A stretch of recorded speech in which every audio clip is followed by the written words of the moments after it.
Hello, I'm Laure. I'm 26, I'm from Belgium, and I work at Missing Children Europe. Inevitable, necessary, useful and enriching. It's not one word, it's four, sorry. I think the fear of some people in the population, the fear of some people, maybe the political environment as well. The differences, arising from the fear. But mostly, I think, the political environment today. So I've met a few refugees at my workplace. For one, we have a colleague from Pakistan who is a refugee from Pakistan.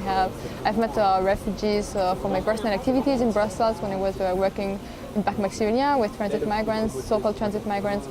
And I've met a few as well when I was taking classes, language classes, and it was always a good experience. So it was always quite enriching, and you learn from their stories. So it was always a good experience and just a human experience. They're not so well. We are different in many ways, but we're just human at the end. So it was good. But I think at the moment the political environment in Europe is not so positive towards migration. When we can see it in different countries, we can see it in Hungary, we can see it in Italy, we also can see it in Belgium, actually, where I'm from. And we have seen it as well in the last June Council, so even at the European level, there was the European Council happening in June that was not so positive about migration, not talking in terms of, it's inevitable and we have to do something about it, but rather how are we going to stop it.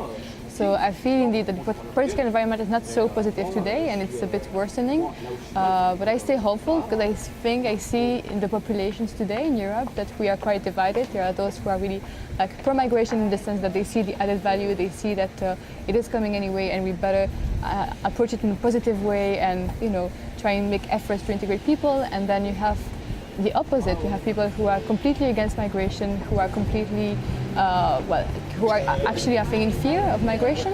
And then you have this anxious middle, the people who are not so sure what they have to think about migration. And I think that is the real stake today, is the people who are in this anxious middle and who are not sure whether they are pro-migrants or anti-migrants.